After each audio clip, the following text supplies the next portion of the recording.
do you plan to do moving forward, Mr. President, now that corruption has become the favorite talking point among your critics and those who are calling for your ouster? My answer? My ouster. My ouster? Yes. Binabalik po nila sa inyo ito. From critics. Yeah. I don't, kung hindi ko sinabi yung sinabi ko sa SONA, wala tayong pinag-uusapan na ganito. I am the one who exposed all of this. And I'm the only one that has started to do anything about this. Bakit? Ang mga nakaramba na Pangulo, may nakita ba kayong ginawang ganon? Meron ba silang kinulong? Meron ba silang finish na account? Meron ba silang mga investigasyon na ginawa? Wala. Sa akin lang. Tapos sasabihin, ako daw ang may kagagawan. Eh kung talagang racket ko yun, ba't ko sisirain yung racket ko? Di ba? That makes absolutely no sense. So, Mr. President, selective justice. I'm sorry? Selective justice. What about selective justice? Pinipili lang daw yung mga kinakasuhan, yung mga iniimbestigahan.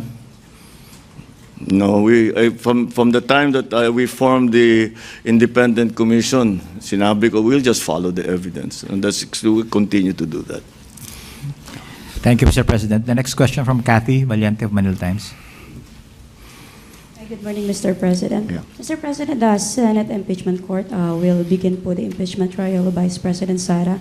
As a former senator judge, do you think po the accused should attend the trial? Do I? Do you think po dapat mag-attend po yung accused sa impeachment trial po? As a former po senator judge.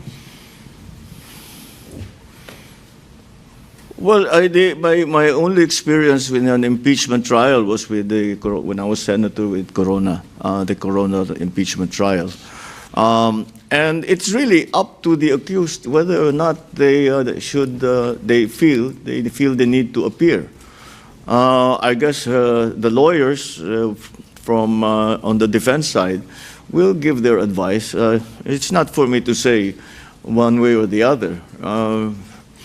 But of course, it would be much easier to get to the bottom of everything if you can speak to the accused directly. And the accused can answer directly, not through secondary channels, not through the lawyers. Kung diretsong makapagsagot, di siyempre mas magiging maliwanag ang proseso, mas magiging madali ang proseso.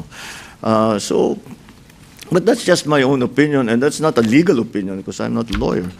But I'm just trying to put myself in that position. So I would probably myself, if it was me being accused, I would almost insist over the advice of lawyers. If they advise me not to appear, I would insist on appearing because kaya ko namang sagutin. Sige, sagutin natin.